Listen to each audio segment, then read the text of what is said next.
And we know where the Ohio State Buckeyes will be playing their bowl game. They're taking a trip to Pasadena. We'll talk about that with Jeff Hunt as we instantly react to the CFP rankings coming out on Sunday afternoon. Also, we have a man on the show that predicted Quinn Ewers would transfer at the end of his freshman season. We're going to hear about why he predicted that and a whole lot more in this live instant reaction episode. My guy Jeff Hunt's with us here on Locked on Buckeyes.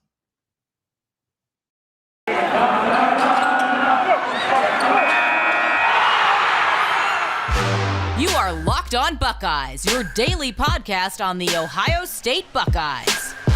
Part of the Locked on Podcast Network, your team every day.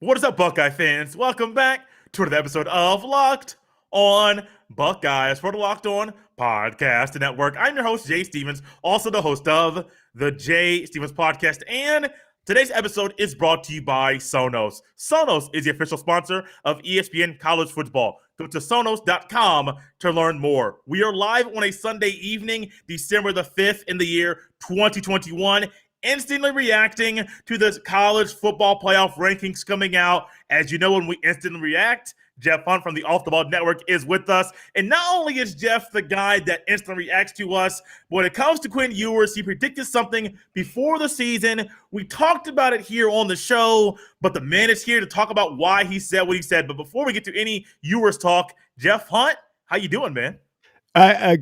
Pretty good, Jay. Pretty good. I want to say great. Good. I like it. But it's, I don't like to lie to you and your fans. It's been a tumultuous weekend, a lot going on. I love college football. There's been a lot of, controversy and things like that, which is good, which is bad, but overall pretty good. And as usual, I'm glad to be here with you to kind of talk it out. This is my weekly therapy session with Jay, and it does me a lot of good going forward.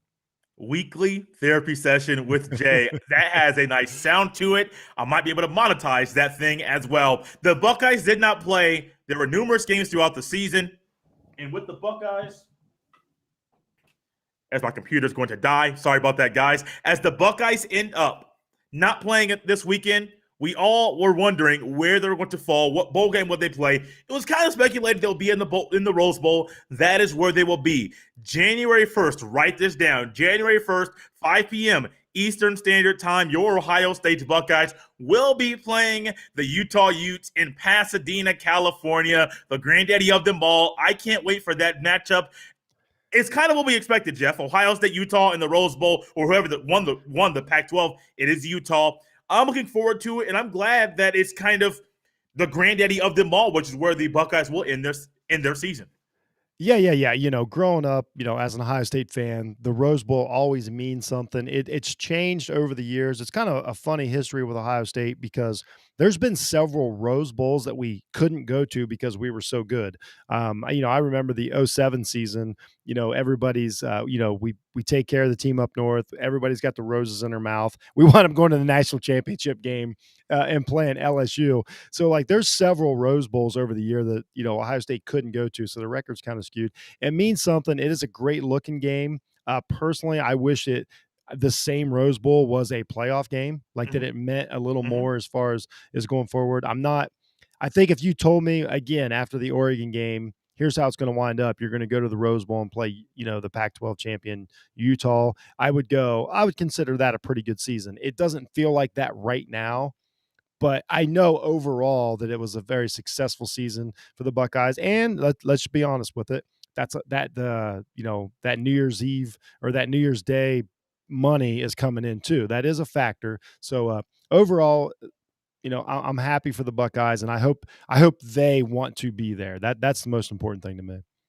I think most of them, if not all of them, will want to be there. We're not sure if any players will sit out due to preparation for the NFL draft. That's going to be announced if they will not sit out at a later date. One thing I will say is this, Jeff, when it comes to the Pac-12 championship, imagine if Oregon was playing and Oregon's head coach is literally about to be announced. For a lot of you will hear about this on Monday, so it'll be the day of.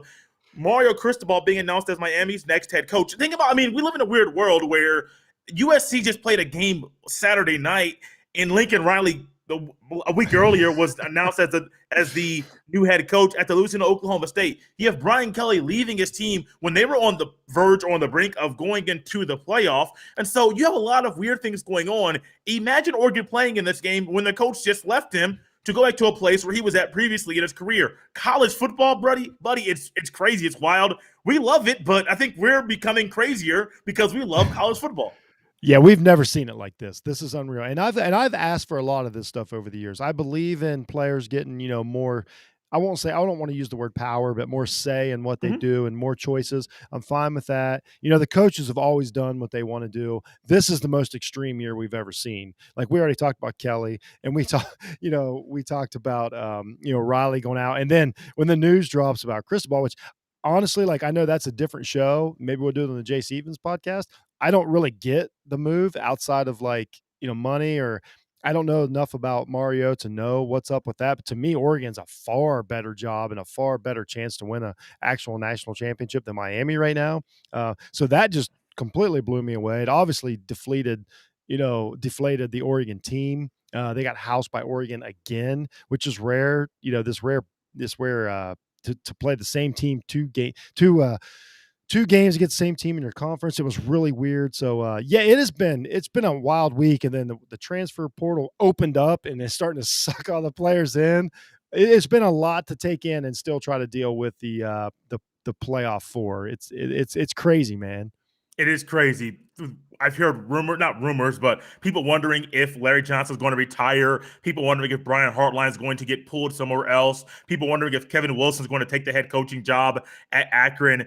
Who else with Tony Alford? Will Tony Alford go with Brian Kelly? He denied Brian Kelly, and then Colorado State opens up. Will Tony Alford go to Colorado State? I mean, this is all the things that are going on in the coaching carousel. The one solid thing is Oklahoma did not, as I've heard, go after Ryan Day. I thought that could be a possibility, a little outside of the box, a guy that's come in and done amazing things, a little bit better in recruiting, a little bit better with the players as far as consistently in the season. There's differences between Day and Urban Meyer. You would think Day going to Oklahoma, coming after Lincoln Riley, that's a great way for you to keep a recruit. Oh, yeah. That did not happen, and that's a luxury for Ohio State because you're going into a Rose Bowl against a Utah team that's physical, that dominated an Oregon team in 8 quarters when they played at the end of the season. And you have that luxury. Whatever you think about Ryan Day is one of the best coaches or better coaches in college football. Only in year 3 as a head coach. These are learning experiences for him. And Jeff, I don't know about you, but I'm excited that Ohio State has a coach at Ohio State that loves them, even after it loves them so much that he is still committed to the team and ready to go and tackle this Utah football team in the Rose Bowl. Yeah, I hope so. And I tweeted out earlier, that I said that this was a big game for Ryan Day. Like I understand that, the Rose Bowl win or loss doesn't really matter as much, as a playoff win, but I think it matters how the team approaches it, how the team is ready for it, their excitement level, how he integrates the young players, which is really important. Everybody that follows college football knows these practices to a bowl game are giant. I mean, they're essentially like an extra spring, for these young guys and stuff. So I really want to see how, and he's proven both years, how well his teams do coming off this time. Like both playoff games, Day's teams have looked better, coming into that, which is a great sign for him. It's awesome. So I hope Day is committed. I hope he wants to stay. I really think I'd like to keep Hartline, just because I just first of all, I like how good of a coach he is. And second of all, it just feels right. What I would love to see, I think instead of worrying, and I know we need the defensive side, that's a different question. But I would love to see when the offensive line, that's where we're getting all this talent, and it feels like it's not getting developed quite right. We talk about the linebackers, but I think the offensive line, there is a lot left on the table there, to where I would like to see a guy come in and do some things with it and get them moving around a little bit more, get them more active, and do some things with them. And I think that could take this team to the next level. It's been exciting. I mean, we're all worried about who's leaving. We're all worried about who's coming in. Hartline's a hot commodity. He's got all the NFL ties, and anybody that's got NFL ties is always scary because they've got guys all around the country texting them, pulling them in. They've been in these locker rooms. That's how Mike Vrabel winds up coaching the Tennessee Titans, Yeah. and not at Ohio State, things like that. So it's pretty fascinating what's going on right now. And as far as we know right now, just to touch on it, it sounds like Venables is going to go to Oklahoma and coach Oklahoma. So that's a big step. I don't think it's the right move for Oklahoma or him, but I'm not saying he shouldn't take it. But that's also, again, that's a different show. But it's just, yeah, it's crazy. What all this is happening, and it's December. I can't kind of wrap my head around. This is always like after January 1st type of news. Jeff, it's not only December and there's a lot of crazy stuff going on. It's also December, Jeff, and we have this transfer portal that is open. Before the season, I'm going to go through this very quickly, kind of an update on what some things that have happened in the transfer portal for Ohio State. Before the season, offensive tackle Ryan Jacoby entered the transfer portal. The date I have is August the 9th, transfer to Pitt. You had Dallas Gant enter the portal September 22nd. You also had Kayvon Pope. We're going to talk about both of them at the end of the show. A little tidbit about the defense that we're going to talk about here on the show. Kayvon Pope entered the portal on September the 27th. Neither of them have gone anywhere or committed to another school. Amir Reep had some legal issues. Safety entered the portal officially on November 28th, the same day that Jack Miller III entered the transfer portal, quarterback. You also had Craig Young. I'm skipping one person on purpose. You also had Craig Young, safety. I thought linebacker. I thought safety. I had no idea what was going on with those bullet positions this year. Craig Young entered the portal on December the 4th. But the one that got everybody talking, and I'm going to word it like that on purpose because he's had a lot of people talking about things that have not happened on the field just yet. Quinn Ewers, the highest rated recruit in Ohio State history. You all know what Jay says. Stars don't mean anything once you're on the field. And that goes the same way with Quinn Ewers. Highly touted, a guy that has potential, has signed deals to get paid. I think it was $1 million contract NIL deals that he has signed. He himself has also entered the transfer portal December the 3rd. Now notice, he has now left 2 football teams in 4 months. South Lake Carroll High School down there in Texas. He left them in August to join Ohio State, and now he is leaving the Ohio State Buckeyes on December the 3rd to go play football somewhere else, as it was reported on Sunday afternoon. He is down in Lubbock visiting Texas Tech. I believe Texas Tech, Texas, and then Texas A&M are his 3 choices about where he wants to go. And I'm going to shut up. There's a guy here with me. I think at the beginning of the show, I pointed to my right on the screen. Jeff's to my left. So let's go this way. Jeff right there to my left on the screen. Whatever it is, me pointing to the screen, it's my left. Maybe viewing it a different way. Jeff Hunt's here, and Jeff predicted something that Quinn Ewers is doing right now. He said it to me before the season. We talked about it on Locked On Buckeyes before the season started. But what was talked about, speculated, what Jeff said, Jeff Hunt, it actually happened. Yeah. And I said this, and I was probably the least surprised, person, in the Buckeye universe when this happened. I'm like, yeah, of course, he's transferring. I said it. It was funny. It was one of these days to where as soon as like it announced and started, coming, across Twitter and everything, my texts start going off, my messages start going off. Like Jeff tried to tell us, yeah, Jeff, did you see this and all this? And I was still at least surprised. Like I said it before the season, Ewers was he'd already committed to Ohio State, which, never felt right, but I'm like, whatever, he's highly touted. We'll see how the senior season goes. He's committed to Ohio State. That's great. You never don't want talent. And then all of a sudden the NIL deal comes through, the NIL decision comes through in the middle of the summer. And then he needs to get out of high school because his dad's like, no, if my kid can't make money, we're out. We're not playing high school football. Again, the personal decisions, that was on them. But I was always like, well, yeah, he just happened to be committed to Ohio State when that happened. And the fastest way out, was to leave and go to Ohio State. And, it was a situation to where at that point, it's hard to remember, but we didn't know even who was going to be the quarterback between, Stroud and Miller and McCord and all these things. So, all that was going on. There was no way that he was going to be able to leave and change the transfer and everything and make it to a Texas team. He would have been stuck in high school. So basically he had to go to Ohio State to start this process. And that's what I kept saying. This was all just about you starting the process. Like, let's get these 3 years out of the way. He truly believes it's obvious that he's an NFL prodigy. That's where he belongs. That's his next step. The fact that you say he's visiting Texas Tech tells you how much championships and competition and all that mean. Again, that's fine. I'm not here to disparage the kid.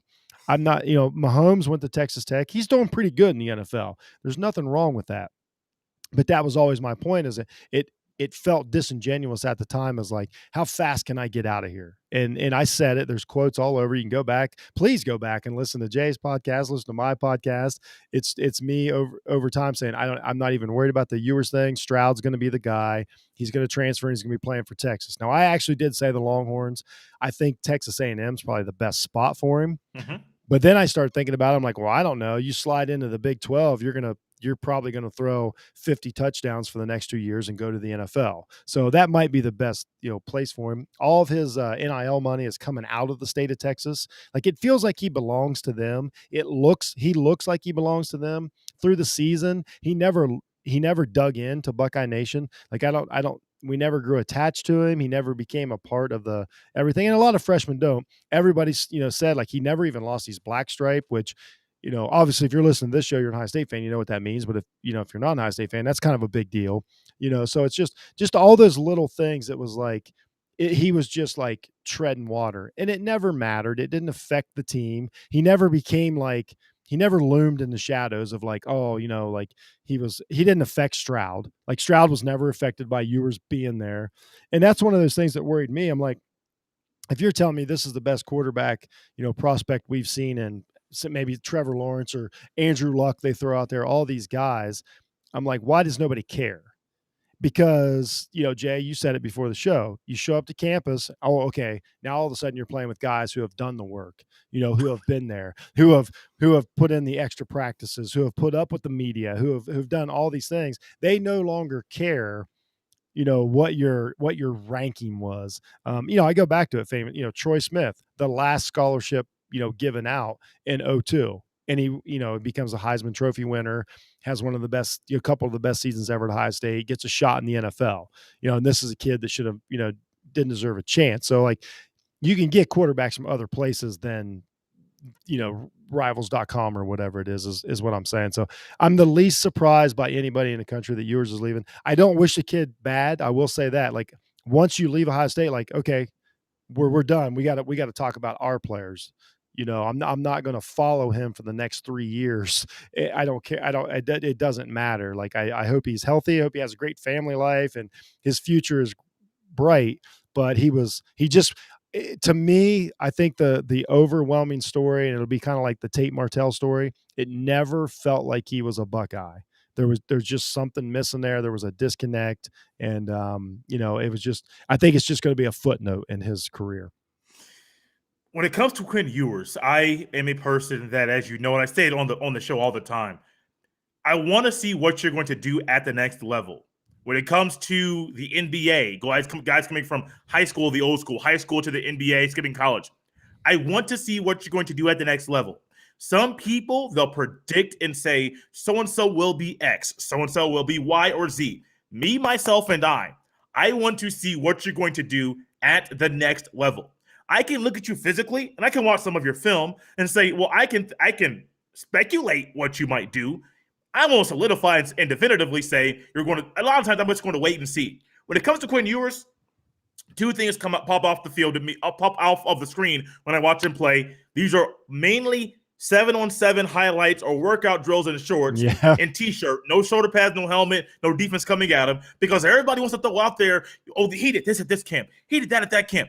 What does he do on 3rd and 8 on his own 32? Like, those are the things that I care about. And so when it comes to Quinn Ewers, I've always seen him in t-shirts and shorts. His mechanics are trash. I don't care. You try to tell me this guy's his mechanics are not good. But then also, he looks small. But Jeff, he's a high school senior. He's expected to look small. And I heard that this is coming from somebody from Letterman Row, Jeremy Birmingham, that Quinn Ewers wanted a commitment from Ohio State for him to start, and he would stay. Bro, you're a high school senior. You're not supposed to be there. You have guys that are ahead of you that have been putting the work in. The only reason he got on the field this year is because Jack Miller got suspended. So he was Yeah. the emergency quarterback. And I think Ryan Day wanted the guy to get on the field to at least say he got on the field his freshman year. Like, that's a badge of honor. Hey, I'm really a high school senior, but I got to play for Ohio State. Like, those are things that you walk around and say, yes. In the back of my mind, I have a thought. This is another Tate Martell. I don't want to say yes. I can't say yes or no. But I'm afraid. Now, I think that Ewers is a better passer of the football than Tate Martell. I think Martell is more of an athlete, which is why he would have been good under Urban Meyer's system if he would have stuck it out. But I wonder with Quinn Ewers, if he's going to be a guy that thinks he's so good, he needs to play right away. And by not playing right away, he hops around because he can go to another school. Like, this does not have to be his only transfer. Martell's on his third school, I believe third or fourth. I know it's been a while. He had to sit out a year if he transfers again. Only reason I wonder if Quinn Ewers is another Tate Martell is because we haven't seen him in college. We haven't seen him on the field. We have not seen that. So people keep saying, well, he's this 5-star, rated this, rated that. Tell me what he's done in practice. If you tell me he's gotten limited reps, we don't know nothing about what this kid's going to do on the football field. All we know about him is his dad advised him to make some money moves during his high school senior year. That's what he did. Now, making that money move, that would have been a good thing if he was there to wait out, battle, compete, and play. What has he done? He left after 4 months, leaving 2 teams in 4 months. That's one thing that sticks out in my mind about Quinn Ewers. He can also go out there in a couple of years. I don't think he's going to start next year and ball out. And hey, great. You left it, made a right move. It was for you. So be it. But he has not competed for a spot. I heard he was possibly homesick, and I get it. One thing I caution everybody, I don't know how Jeff feels about this, but one thing I caution every person when it comes to leaving your high school senior year to go somewhere else, maybe basketball for a prep school. Nowadays, guys are leaving high school early to go to college. Be careful, because those are memories. Those are moments you will not get back with your senior year of high school. And so Quinn Ewers, if it's true that he was homesick, he probably saw his boys down there in Texas about to win a state championship. He was going to be the starting quarterback of that team, but he left early. He might get an invite to prom, but he won't be there with his boys with the buildup leading up to prom because he's in college now. There are so many memories. There are so many moments that people miss out on. Yes, money is great. But those you're a father, Jeff. I mean, you have kids. There are memories and moments that money can't buy, and missing out on that senior year to me was a big negative. Making money moves is great. I hope he's on the right track. I hope the best for him. But I don't think that he honestly made the wisest decision in August to come to Ohio State early. And you brought that up, Jay. I remember you saying that on the show. You said those exact words before it happened, though. Like, you were ahead of it, saying that, I know you think it's one way, but and especially if I'm not saying don't go make money. Like, again, I'm never telling anybody that, but especially if you know or think you're going to the NFL, you're getting that money back, your signing bonus. Like, you're getting it back day one in the NFL. Yes, sir. So you could have. You don't have to make that choice. You know what I mean? If you're that highly rated of a quarterback, it almost feels like, I don't remember which Ball brother it was. They pull him out of high school and he's not going to play high school. The youngest one. The one that's on the Hornets now. Yeah. It kind of feels like that situation, which I understand it worked out, but that's kind of what it feels like is, it became all business decision. And I think that, I just don't think it was fun for him. I don't believe that, because here's the thing about Ohio State. We have high expectations. And once Stroud started playing good, nobody cared anymore. You know what I mean? Like, I remember, after Minnesota, after Tulsa, yes, after Oregon, people were like, hey, maybe it's. Then once things started rolling, it was Quinn who? You know what I mean? So, and nothing against him, but that's just how we are. Like, we want to win in the now. We recognize what we got. If Ewers was good enough to start, we would have embraced him and encouraged him on, but he wasn't. So it's just, everything might work out for him, but it's just he might be it just got caught up in the wheels. That, I always say it, he just got caught up in the wheels of the machine. He's got the money in the bank. I hope it works out and all that, but good for CJ Stroud. That's what I said. Like, he had this guy coming in, and let's not forget, I think this is a big thing. Like me and you talked about how we love Ohio State fans, we do, but we're not all the same. And this was a big one. Let's not forget that when Stroud came in, he wasn't a walk on.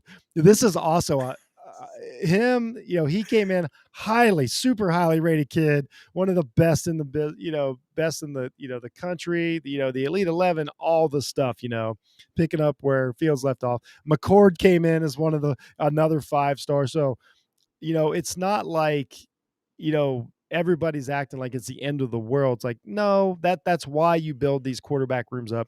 Alabama's had the same issues over the year. Hurts left, they had the Tua situation, all these things.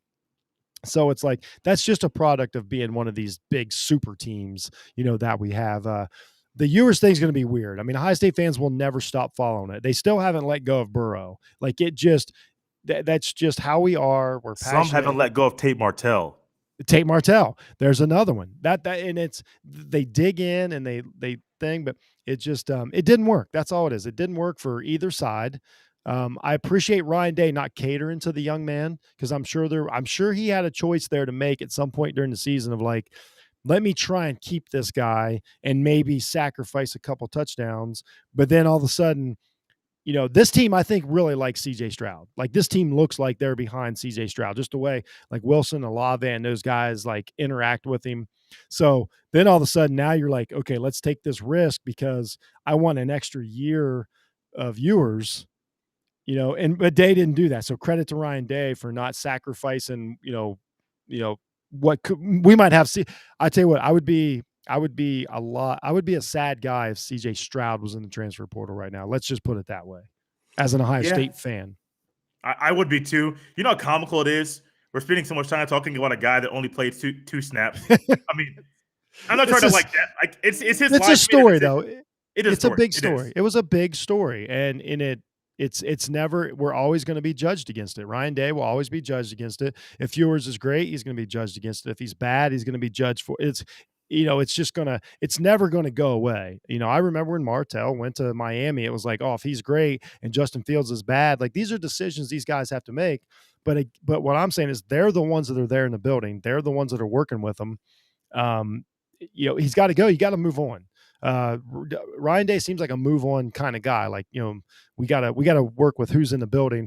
You're going to talk about here in a minute how we don't know if that's right or wrong in every case, but the fact of the matter is, it's like, okay, you're gone. Like, I'm working with who's in the building. That's that NFL mentality that may or may not come back to bite you sometimes as a coach.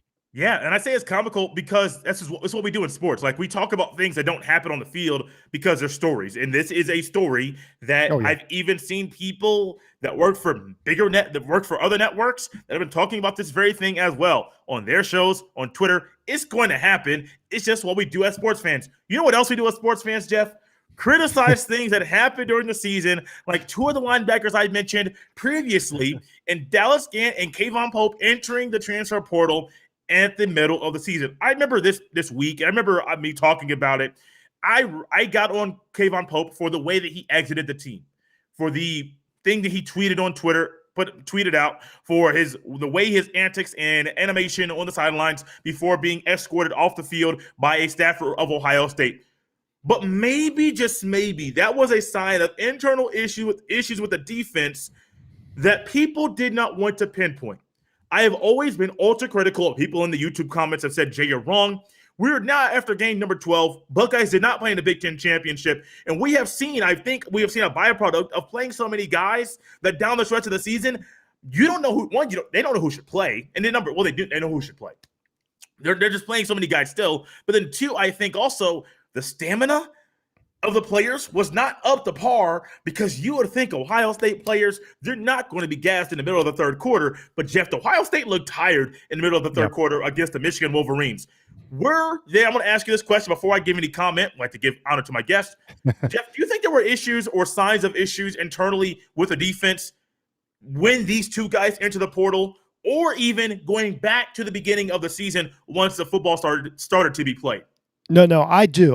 And I remember when it happened, and I'm not saying that that I think that they went about it the right way. I think there could have been something different about it. at that time, I gave credit to Ryan Day for like, no, you got to like, just Yes, what I said same. about Day. Like, you have to be like, no, we can't cater to individuals and all that. And it was easier then because if I remember correct, that was during like, I don't know, Ohio State's up 30 points at halftime or something ridiculous. Was it the Akron game or it wasn't maybe It in, may have been Akron. That was a weird night game. I it, think it it was was. I think just, it was yes, Akron, it was Rutgers. the, One of those two. yes, it was the ad night, and things were starting to roll. So we felt good. And it was like, oh, if you want to go, go, we're fine. Well, I think in retrospect, we get to the end of the year, we're like, no, we could have used another linebacker. And the one thing that always got me, again, I'm not second guessing Ryan Day because you have 100 some kids on the team. Mhm. You're trying to keep things rolling. But was it Pope or Gant that apologized? I think it was Pope that actually Pope was. I publicly. think it was Pope because he was the one that left the field. Yes, So I yes, think it was Pope. he Gant left publicly. quietly. Gant he left on a That Wednesday. was I a think weird one. he left quietly, and then Yeah. Pope was a few days later. That was a weird one, and and who knows the backstory to that. I don't even want to, but I know that Pope like apologized and was like, I didn't handle that right. Like it just everything got the best of him. And that was one of those to where I'm like, maybe we find a way to give this kid, like to cut some slack. And I don't know what's behind the scenes. Like Ryan Day, that might have been the final straw. We don't know if if he gives the coordinators, like, you have the decision, you tell me whether he's playing or not. I don't care. I have no idea how hands-on Ryan Day is with I know if it was Urban Meyer, like he would be aware of the situation. Like he was, he knew every kid's name and all those things. I'm not saying it's good or bad, but that's how they ran a program. That was the one that I was always like, are we sure? We don't need him, going through that. Did the kid make a mistake or not? We'll never know. Unless, maybe you'll get him on the show. Maybe we'll talk to, him someday, but we'll never know exactly what went down. But, and then, that this is coming off of, replacing Coombs as a coordinator and all these things after the Oregon loss. So all this stuff is going on with the defense. And then I think, like, looking back after, especially after the last few weeks of football, we realized that the defense still had the problems and still had the same issues and probably could have used especially linebackers and all that. So I think it's fair to raise the question of what was going on that night and what was their side of the story. It's very weird. I've never seen a season with the ups and downs like this. Last year had ups and downs, but it was also the COVID and it was more so cancellations, not players leaving. The brotherhood of Ohio State I have never questioned, but I have questioned some decisions that this particular coaching staff has made this season. And I think that portion there where you see Gant leave quietly and then you see Pope leave in an animated way, to me, that was one, the wrong way to leave a team. Like, that was so weird to see. But also, two, you're in the heat of the battle. You're mad because you got waved off the field. You thought you were going to get on for a sub package. Maybe you think, or maybe you're a better linebacker than guys that are on the field. We don't know that because we've never seen him on the field because the coaches have never allowed him to get a significant run that way. For all that has been said, I want to go this step further. I think that this defense had issues all year long. Even if those players never left, never entered the transfer portal, maybe they waited till the end of the season, the defense had issues. And I do think that and it's all coaching decisions. Like, coaches make decisions, positive, neutral, negative. I mean, they're going to have a positive or negative effect. Sometimes they're neutral, but the coaching decisions that are made will have an effect on the team. And I think some decisions that they made in the Minnesota game and then kept making down the road, you are going to have somebody that had been there for 3 or 4 years, waited their turn, eventually be upset, be mad, be like, what are you guys doing? Not that I need to play. I'm better than him. And it's not just that I'm saying this. I've been on a team where a coach has made a weird decision, and inside the locker room, we don't know what goes on in that locker room. I'm going to take you inside the locker room of my high school football team. Inside the locker room, my senior season, there were players inside the locker room that were saying, so-and-so needs to be on the field. So-and-so needs to be on the field. I remember during a game, the starting defensive tackle was walking by one of the coaches saying, put so-and-so, now he was saying a name, I'm keeping names out of this for privacy's sake. He was saying, put so-and-so on the field. The coaches didn't do it. And so I do know it's a fine line between coaching decision, what players say, because sometimes players are saying favoritism, sometimes players are saying the right thing. The coaches made some weird decisions. I wonder if they altered and if they shortened down the rotation, if things would have been the same way for these guys leaving the team during the middle of the seaon. We'll never know, but I do believe there were signs of internal issues with this defense in the middle of the year. And it's weird to think the Ohio State defense could have been better if different decisions were made earlier in the year. Even if they made the Coombs and Barnes D coordinator change, whatever, even if that was still made, if you make different decisions prior to the season starting and then going through the season with those same decisions, if they're right, I think this defense could have been better. That's how weird the season is. And this is 2 years in a row, Jay. Like we talked about it last year. Like we thought, I know that Hilliard should have played more. And I don't get me started on that, buddy. That's what I'm saying. But this is the second year in a row. It all falls on the head coach. Like regardless, like you're the guy in charge. These are question marks that I have going forward about Ryan Day. Because let's remember, he's not just. This wasn't just his third year at Ohio State. This is his third year period as Correct. a head football coach, and he's at the. I don't know, we'll say a top 3 program probably in the country. So these are legitimate questions that have to be asked. And are you ensuring that your best athletes are in the best position to make plays, on the field? So we don't know the answers, and we never will about that situation. So is that good? Was that the right situation? Like if we go and talk to all the players, they're like, oh yeah, that guy had to go, like no fit, blah, blah, blah. He was a problem. Or are they all like, no, we were never on board. Is that part of the problem with the defense? Because also like I know players that play and knew they weren't good enough, and that was a problem.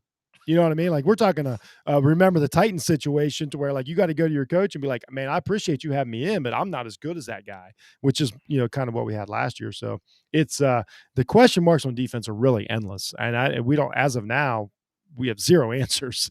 We definitely have more questions than we have answers right now. And it's a little scary, but you gotta trust in this everything and hope that it works out right, because these gentlemen are getting paid enormous amount of dollars to figure these things out. Guys, I'm going to do a little teaser. Not going to do this with Jeff now. Might do it down the road. Jeff has been very helpful during our instant reaction shows, and I want to appreciate publicly, I'll say this, appreciate Jeff coming on the podcast. And whichever way you're viewing this right now, maybe Twitter Live, YouTube Live, or YouTube, or the audio version after the fact. We will talk more about defensive solutions down the road. There's one that I have. We're not diving into it right now. We'll do it later on. Is Steel Chambers better at linebacker or the Bullet? Come back next week to talk about that. Jeff Hunt, no answers right now. If you could tell the good people where they can meet you on Twitter and also where they can talk about I can't talk now. Dive into all the good stuff the Off the Ball Network is doing. Yeah, again, you can find me at jhunt, 006 on Twitter. If you're not watching, you can find me at Jeff Needs Sports. I do a lot of different stuff. The crazy stuff's going to come up as the football season's winding down. We kind of, transfer over to different stuff. And then, of course, go to offtheballnetwork.com. There's a lot of great guys on there putting out a lot of great content and a ton of shows. As basketball season's heating up, you're going to love some of that. So, again, I appreciate Jay and Locked On Buckeyes for having me on. I can't believe that the reaction, shows are over already. If I told Jay earlier, it flew by like a bullet train, man, but I appreciate everything you've done for me. And again, thanks for the therapy sessions, man. This has been great. Therapy sessions with Jay. Might have to monetize that thing. Guys, you can follow me on Twitter at jsteven07. We'll be with you all week long. Those of you that are watching live, the Buckeyes have a basketball game in 30 minutes on a Sunday night at 7:30. I'm excited to watch our first conference game of the season, so I'm excited to watch that thing here. But as I mentioned earlier, Steel Chambers, better at linebacker or the Bullets? We'll talk about that next week and a whole lot more, both basketball, football, all week long. You don't want to miss it.